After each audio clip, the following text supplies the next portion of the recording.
What's up, everyone? It's Fuzzy. Welcome back to yet another MLB recap. In today's recap, we have to talk about Paul Skenes needed to get traded to a team like the Rays or another small market team that actually scores for their starting pitchers because Paul was nasty again. And of course, the Pirates didn't win. Tarik Skubal had the same thing happen to him, but his team was a little bit more fortunate because the Guardians, they lost their 10th game in a row thanks to a stupid play. Trevor Story will not stop deleting baseballs. His stats have been some of the best of anyone the last month, and same with his teammate Ceddanne Rafaela. And I bring up Ceddanne because J-Rod, Julio Rodriguez, who's been awful this year, made an all-star team over Rafaela. We got to talk about that snub and a few others. Aaron Judge had himself a pretty fun day against the Mets. He hit a home run and then he helped out on defense. But staying with that game, the home plate umpire should honestly be ashamed of himself for getting personal because he called strike 3 on an awful pitch just to be petty. Wait until you see what happened before that pitch because, again, it was him just being petty. We'll talk about all of that and more in today's recap. We recap every baseball game almost every single day, so grow the game with me. Leave a like and hit that subscribe button. And also, recap would be impossible to make without SeatGeek. Be sure to use code Fuzzy to save 20 bucks off all of your tickets. And if you like daily fantasy sports, be sure to download Underdog Fantasy with code Fuzzy. When you do that, you get a bunch of free stuff and up to $1,000 in bonus cash credit. Literally, all you have to do is pick higher or lower on players you think are going to do well or not. It's that simple. But again, as always,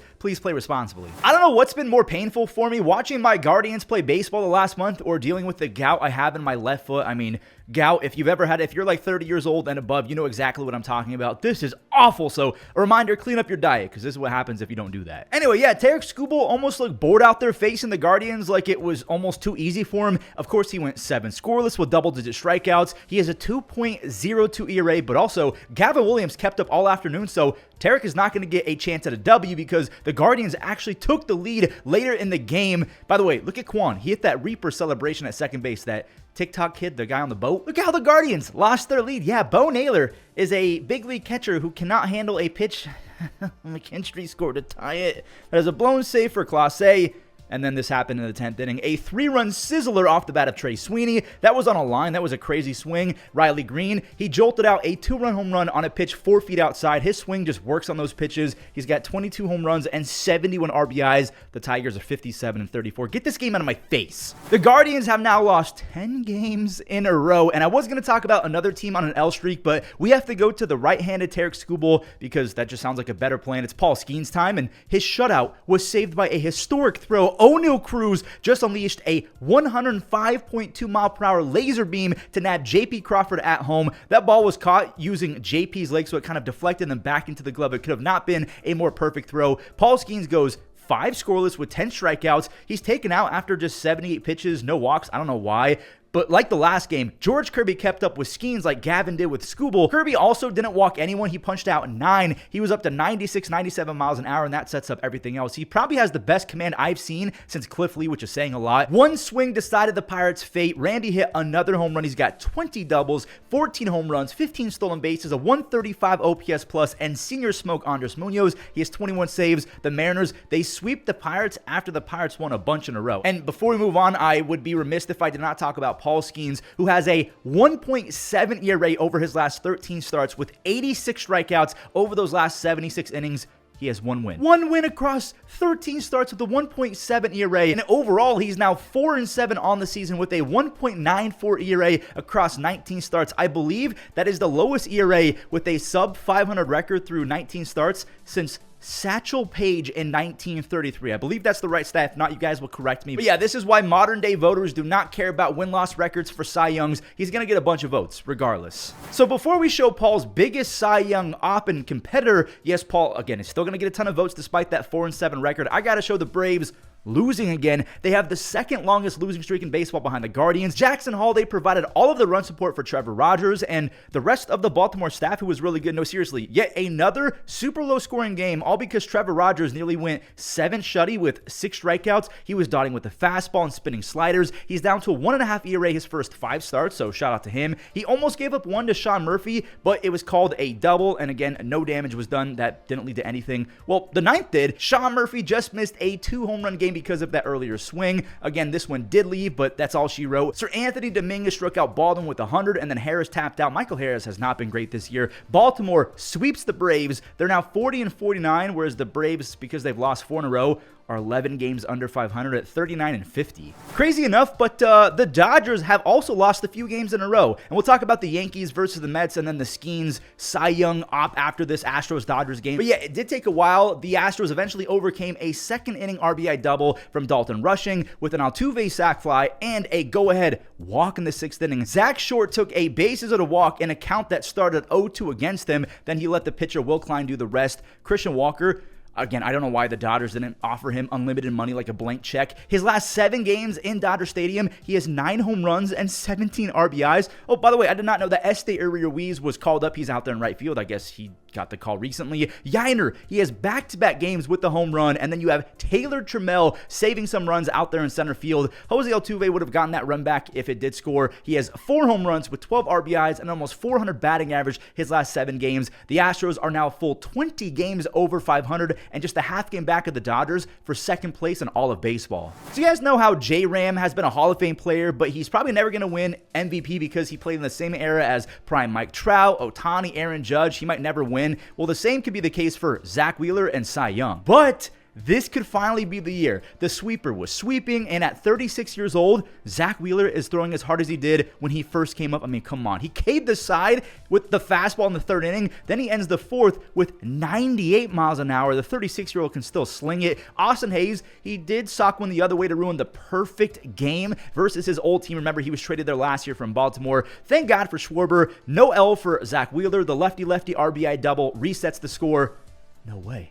No way. My friend Bryson Stott with the 2-run pimp job for Zack Wheeler, who went all 9 innings. And the craziest part is he was 1 swing away from a perfect game. 12 strikeouts, no walks, no errors. 1 base hit was on that solo home run from Austin Hayes. A complete game masterpiece nonetheless. Zach is down to a tiny 2.1 ERA, but a not so tiny 11.5 strikeouts per 9. He has 148 strikeouts in 116 innings. That is unreal for a starter. If the season ended right now, he would get my vote. The Subway Series is easily one of the most entertaining series to watch in all of sports, and things got testy late in this game. I was watching live, and yes, the umpire got personal. He got petty 1,000%. There's no other way you can describe it. He got petty. You just saw Austin Wells go to the 2nd deck. That's his 2nd home run in the last 24 hours. Wells grabbed a 2nd RBI on a fielder's choice after Volpe had a fielder's choice of his own. So it's 3-0. Scratch that. 5-0 for Max Fried. Aaron Judge punished a baseball for his 33rd home run.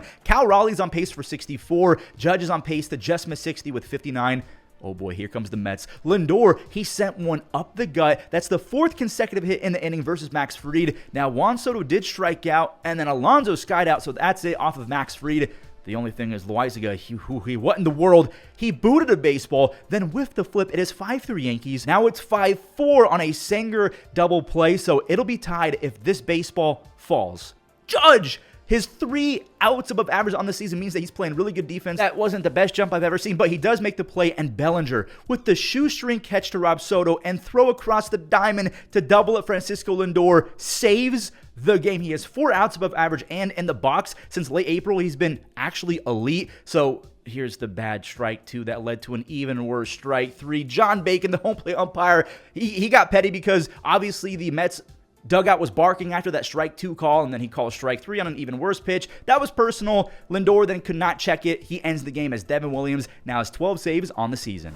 That's a massive, get your comments out the way now, a massive win for the Yankees because the Jays literally cannot lose. They've been the anti-Guardians. A lot of it has to do with Addison Barger. Wait until you see how he contributed in this game. But first, it's time for Mike Trout to make some history. It's kind of random history, but history nonetheless. He tied Mickey Mantle in home runs hit in the 1st inning. I know it's only 11th all-time, but still, anytime we can talk about Mike Trout and Mickey Mantle in the same video, I'm going to do it. Bo Bichette, that's his 12th home run. That should have counted as 2 because that ball was hit a mile. Like, as soon as it left the bat, that's one of those swings where you make contact and you don't even feel it leave your barrel. Joey Perfido, he just got called up because Andres, he's on the IL again. He got the lead back before getting caught in a pickle. And we're not it again. Taylor Ward had 3 base hits. He's up to 20 doubles, 20 home runs, and 59 RBIs. He's going to be a free agent after 2026, so do you think that they're going to trade him when his value is at his highest? I ask because, unfortunately, the Halos are just one of those teams that cannot seem to find any momentum. Davis Schneider put the Jays up by 1, and Jeff Hoffman, he almost maybe was on pace to blow it, but Addison Barger showed off the ninja quickness with a catch that was 112 off the bat of Joe Adell. Hoffman now has 22 saves as the Jays have won 8 games in a row, and I do want to show Addison Barger from a few days ago. He was in right field. He did this to nab Mike Trout. I know that the Cruz 105-mile-per-hour throw makes 96 seem slow, but Barger, he can really gun it. He has 31 extra base hits, a 128 OPS plus with elite bat speeds and exit velocity, and also StatCast rates him as the best arm in baseball, so he's only 25 years old. The Jays might have found themselves a future, not just a star, a superstar. The Red Sox are looking for 3 wins in a row, but we're going to recap that game after we show the Cubs teeing off again. But this time they only hit 1 home run, not like the 8 they had on July 4th. Pete Crow Armstrong and King Tuck, they drove in the first 3 runs. PCA is up to 67 RBIs, and Tucker, he's up to 55 after this 2-run knock and a sac fly later in the game. I'm going to skip to this guy because Seiya almost has 80 RBIs. That's not a joke. Seiya doubled for his 76th RBI. Then he crushed his 24th home run for his 77th RBI. He has 24 home runs, 77 RBIs. So his first half is what 99% of humanity would dream of as career highs over a full season. Again, he's done that in 1 half. And he's not an all-star. That's not a joke either. MLB's RBI leader on a 54-win team is not an all-star. Marlins fans are going to be mad at me, or maybe even Rockies fans, but 1 player from each team has to get selected to the all-star game. So no disrespect to Kyle Stowers or even Hunter Goodman. I've been a fanboy of Hunter Goodman for the last 2.5 years. He's been a savage this year. Seiya has been better than both of those guys, but he's not going to make the all-star team because every team needs 1 player, so other guys are going to get robbed. Now, a big tip of the cap to Matthew Boyd. He is a first-time all-star. The 34-year-old went 5 scoreless with 9 punch-outs. He's got a 2.5 ERA, and he leads the National League with 9 wins. He also has a 2.5 ERA dating back to his last 26 games last year. So the fact that he's a 34-year-old first-time all-star, I wanted to give him his props because he's had a long career with a lot of roller coaster moments. People in the streets are saying that Cedar Rafaela was robbed of an all-star game, and honestly, I kind of agree with that take because J-Rod, he has an OPS that starts with a 6. The Red Sox, they put up a 4 spot thanks to a Roman Anthony single, a Rob Refsnyder double, and a 2-run home run from the blistering hot Trevor Story. He's batting .310 with 16 extra base hits and 32 RBIs his last 33 games. Garrett Crochet, he kind of got screwed by his left fielder, Jaron Duran. That's not an easy play because the ball was smoked, but that led to 2 earned runs. Repeat, 2 earned runs. That's why ERA sucks so much. He still struck out 7 and left with a W. I just wanted to add to my beef versus ERA. Sadon, his 3rd base hit of the game was his longest one. He has back-to-back games with the home run, so he has 20 doubles, 11 home runs, a 110 OPS plus, and platinum defense. And by the way, that's not me being dramatic. He has 14 outs above average, so he's going to be in contention to win a platinum glove, and he's been a way better hitter than J-Rod, so I just don't understand that move. Super quick for Nationals fans, rookie Dalen Lyle has a 12-game hitting streak after the RBI, but Jordan Hicks, he did settle in. He gets his first save as a member of the Red Sox. They've won 3 games in a row. Brandon Woodruff is back. This is the first time that Woodruff has been on the bump since September of 2023. He struck out his first hitter, but I think that the velocity is going to creep up as his shoulder kind of loosens. See right there, 93 miles an hour on that paint. Why were the Marlins playing so far in? Look at the left, like obviously it didn't matter because Jackson Chourio left the yard, but he's not Miles Straw. That's the 15th home run for Jackson. Woodruff, that was 95 miles an hour, and it just brushed the edge. That is vintage Woodruff stuff. He has some of the best command in baseball. He got a 6 strikeout to end the 4th inning. The only guy that kind of saw Woodruff was Heriberto Hernandez. He had 2 base hits, and this one actually left. The rookie's hitting .330 with a very impressive 147 OPS plus. Woodruff ended up going 6 with 8 strikeouts. It's so... I'm not emotional by any means, but he's one of my favorite pitchers in baseball to watch. He is so entertaining because he throws gas and he commands the baseball well. I'm happy that he's back and healthy. Marlins starter Edward Cabrera has back-to-back starts going 7, but he's going to take the tough L because Jackson Chourio drove in all 3 runs, and Trevor McGill, he ended it with 100 miles an hour for his 22nd save. So the Brewers, they finally joined the 50-win club, and obviously that is Brandon Woodruff's first win in almost 2 years. The Giants and the Padres are going to be duking it out for that final wildcard spot with the Brewers for the rest of the season. Now, they both won one yesterday, so they're still going to be tied for that final wild card spot. Willy Adams, he pulled a Choreo for the first half of this game. He plated their first 3 runs, one on the bases with a walk, another on a 432-foot moonshot in the 4th inning. Tyler Soderstrom, oh God, wait until you see what he did later in this game. He slowed down, but that's his 15th home run. Willie, that's his second base. He's walking a lot this year. What in the world is going on with Willy Adams lately? He's batting .320 with 19 RBIs. Luis Matos, he got screwed out of a base-clearing double because it bounced over. Devers had to stop at third, but a 2-run 2-bagger is still big for him. Here, dude, Fitzgerald, he got blessed by the heavens. Soderstrom hit a home run, then allowed a home run because it straight up hit his glove in front of the wall and then bounced over the fence. Hayden Birdsong, he gets the W after starting, going 5 innings, 1 run, but he walked 5 or 6. The Giants are 49-42. The Padres are tied despite having 1 fewer win, but they also have 1 fewer loss because they played 1 fewer game. Jack Leiter, the starter for the Rangers, actually has fewer runs of support from his lineup than Paul Skenes. Seiya, he knocked in the only run, of course, for the Rangers because if Jack Leiter's pitching, they're just not going to score. Nando, he's flying around on a Luis Arraez single, and Tatis, he hit the gap for an RBI double. That was his 3rd time on base in the first 4 innings. He also walked later, so 4 times on base. Maldonado got thrown out. He couldn't unhook the trailer. The call got overturned, but at least Martin drove in a run to make it 3-1, and now it's 4-1 on another 1-bagger. Cronenworth has 4 RBIs his last 3 games. The Padres went with a bullpen game. You have Robert Suarez collecting his 25th save, so he reties Josh Hader for the MLB lead. The Padres are 48-41. The Rangers are 4 games back of a playoff spot in the wild card.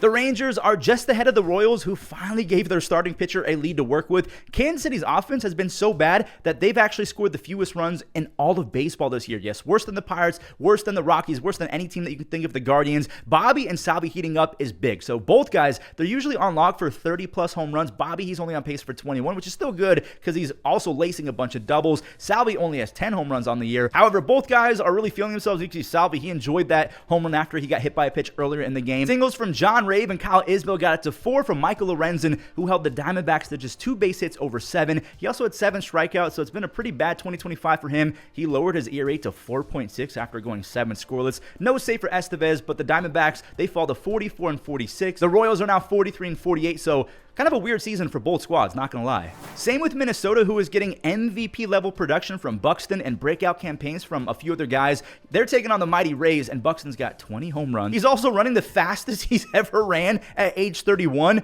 Oh, God, Jesus might be coming back. Taylor Walls, of all people, I didn't think that he was going to have a job anymore, but he just went yard. That's just his 3rd of the season. Tampa then took the lead because All-Star, I'm so happy I can say that, All-Star Jonathan Aranda knocked in an RBI. Buxton is also an All-Star reserve, thank the Lord. Here comes the Twins. Larnack, he wants to tie because Caballero, he just booted it. It went into the infield. He's called safe, and then they went to replay. It was confirmed that he was a safe. Why is it so hard to say? It was confirmed that he was safe. That's all I'm trying to say. What a slide from Larnack. Another play at the plate. Junior squibbed it, and Morel just kind of stuck his foot out and just beat the tag. Aranda is going to get his 2nd RBI because Griffin Jax, he kind of rushed himself, maybe looked at the runner before catching it. He missed it, and oh my, Harrison Bader's 2nd clutch home run of the last week. Look at that pimp job. So that forces extras.